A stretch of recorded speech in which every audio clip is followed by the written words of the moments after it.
Assalamualaikum warahmatullahi wabarakatuh. Yang terhormat Ibu Sari Andayani, selaku dosen pengampu mata kuliah Etika Bisnis dan Profesi kelas K, kami dari kelompok 2 ingin menampilkan materi mengenai tantangan ekonomi dan etika abad ke-21, yaitu sustainability atau keberlanjutan. Sebelum memulai ke materi, izinkan saya memperkenalkan anggota dari kelompok 2. Yang pertama ada Almirah Benita dengan NPM akhir 173, ada Fatma Kusuma Dewi dengan NPM akhir 177, ada Naila Himatul Haq dengan NPM akhir 179, ada Davina Cecilia Cahyani dengan NPM akhir 181, ada saya Nailul Iza Wulan Ramadhani dengan NPM akhir 196, yang terakhir ada Mary Perwitasari dengan NPM akhir 209. Jadi di sini saya akan menjelaskan tentang tantangan keberlanjutan dan etika. Jadi tantangan keberlanjutan dan etika ini adalah berbagai persoalan yang dihadapi oleh perusahaan dan pelaku bisnis dalam menjalankan kegiatan usaha yang tidak hanya berorientasi pada keuntungan, tetapi juga memperhatikan tanggung jawab sosial, seperti kelestarian lingkungan dan nilai moral. Nah, di abad ke-21 ini perusahaan dituntut untuk mampu menjaga keseimbangan antara aspek ekonomi, sosial, dan lingkungan agar bisnis dapat bertahan dalam jangka panjang tanpa merugikan generasi mendatang. Kemudian di sini ada dampak kerusakan lingkungan, yaitu yang pertama ada pencemaran air, udara, dan tanah akibat aktivitas industri. Kemudian kerusakan hutan dan berkurangnya keanekaragaman hayati.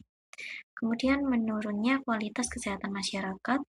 Kemudian meningkatnya bencana alam seperti banjir dan longsor dan mengancam kehidupan generasi mendatang. Lalu di sini ada perubahan iklim global. Jadi ini tuh disebabkan oleh emisi gas rumah kaca dan mengakibatkan kenaikan suhu bumi, menyebabkan cuaca ekstrim, banjir, dan kekeringan, serta berdampak pada sektor pertanian dan ekonomi. Perusahaan juga dituntut mengurangi emisi karbon. Nah, selanjutnya ada krisis sumber daya alam. Jadi penggunaan sumber daya alam secara berlebihan, seperti berkurangnya cadangan air, hutan, dan energi fosil. Ini tuh menimbulkan kelangkaan bahan baku, mengganggu keberlangsungan ekonomi dan industri, serta mendorong penggunaan energi dan bahan ramah lingkungan. Kemudian ada tanggung jawab sosial perusahaan.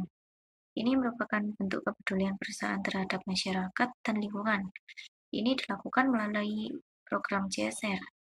Kemudian ini tuh membantu meningkatkan kesejahteraan masyarakat, menjaga hubungan baik dengan lingkungan sekitar, serta meningkatkan citra dan kepercayaan terhadap perusahaan.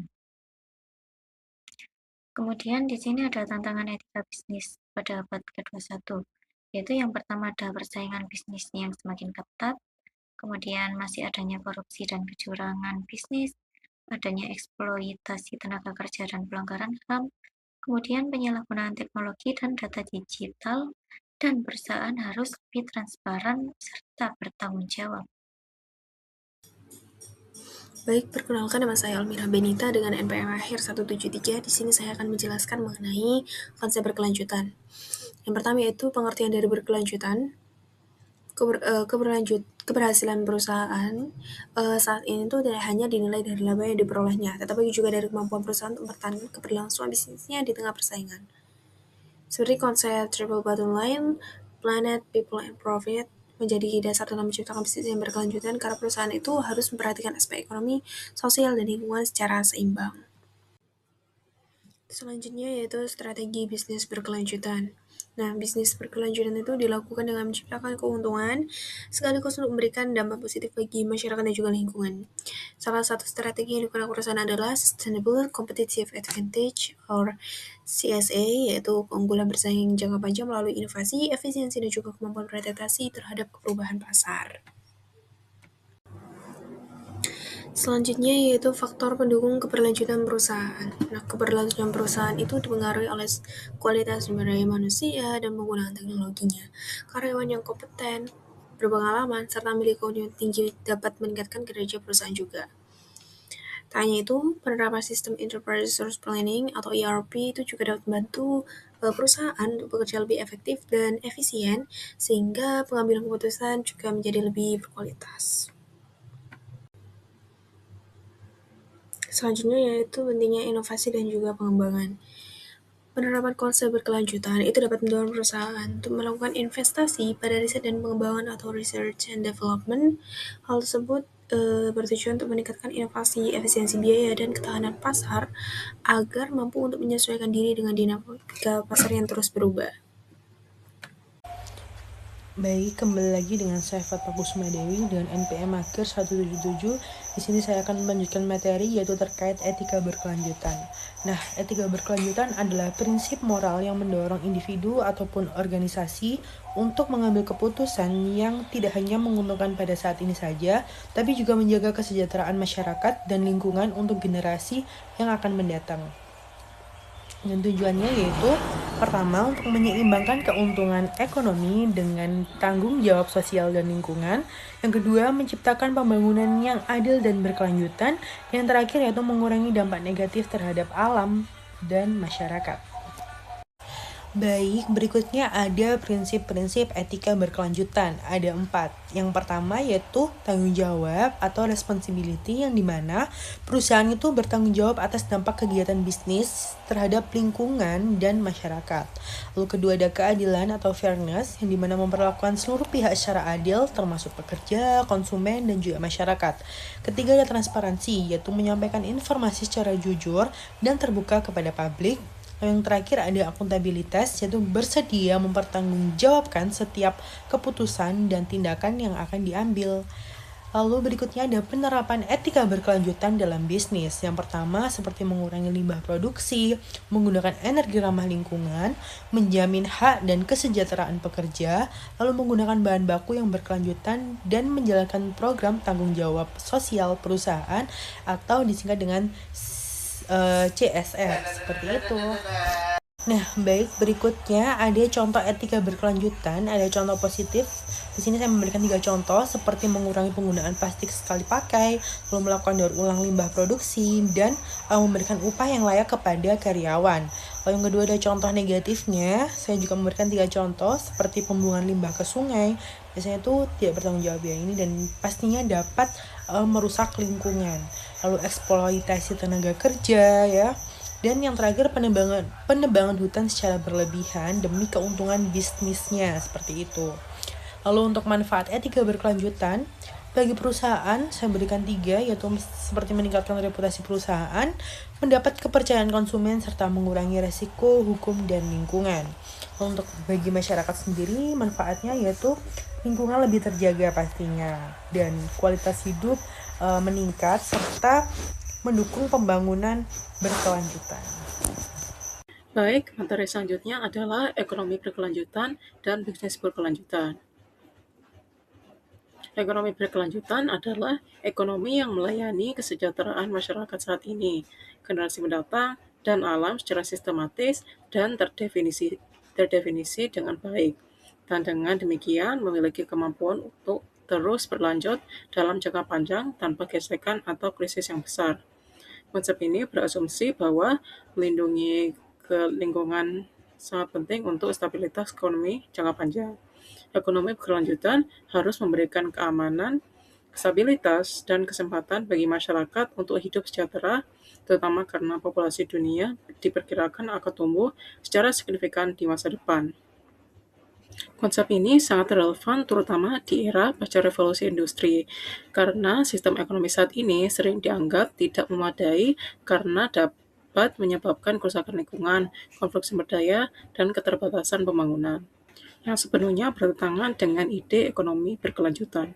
Konsep selanjutnya adalah bisnis berkelanjutan, yaitu bisnis yang secara sistematis mempertimbangkan semua dampak lingkungan, sosial global, dan masa depan dari operasi bisnis dan produknya, dan dengan demikian meningkatkan daya saing dan kesuksesan jangka panjangnya.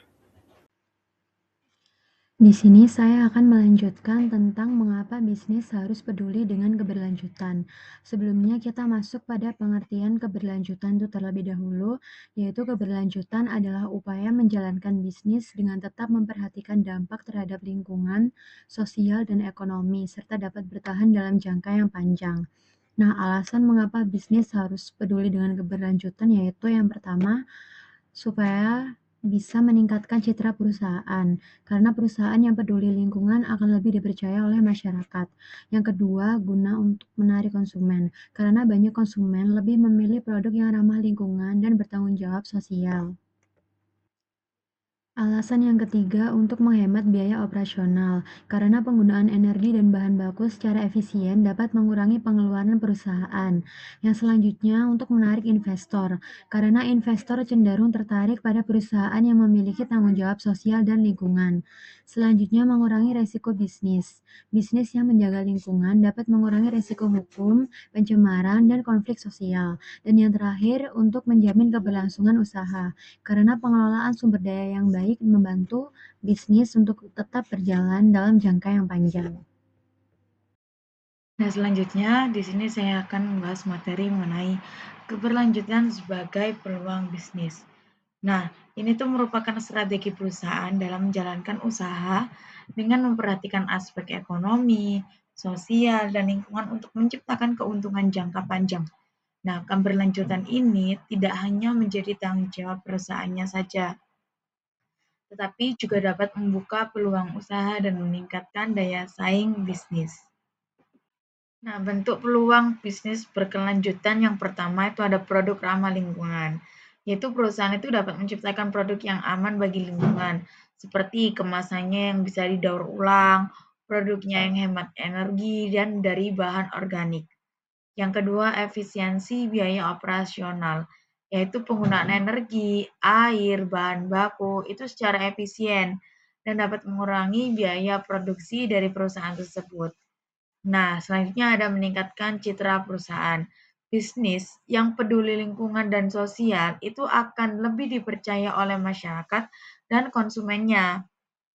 Yang keempat, ada membuka pasar baru, yaitu kesadaran masyarakat terhadap lingkungan meningkatkan sehingga permintaan produk itu berkelanjutan juga akan semakin besar. Nah, yang kelima, menarik investor. Nah, investor itu lebih tertarik pada perusahaan yang memiliki tanggung jawab sosial dan berkelanjutan jangka panjangnya. Nah, selanjutnya ada manfaat keberlanjutan bagi bisnis.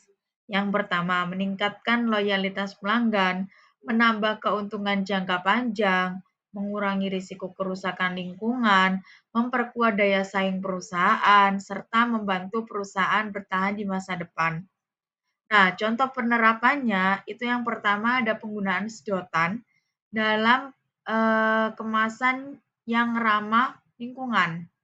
Nah, yang kedua ada pemanfaatan energi terbarukan dalam produksi. Selanjutnya ada program daur ulang limbah perusahaan. Selanjutnya mengurangi penggunaan plastik yang sekali pakai. Sekian yang dapat kami sampaikan, kurang lebihnya mohon maaf bila ada salah kata. Wassalamualaikum warahmatullahi wabarakatuh.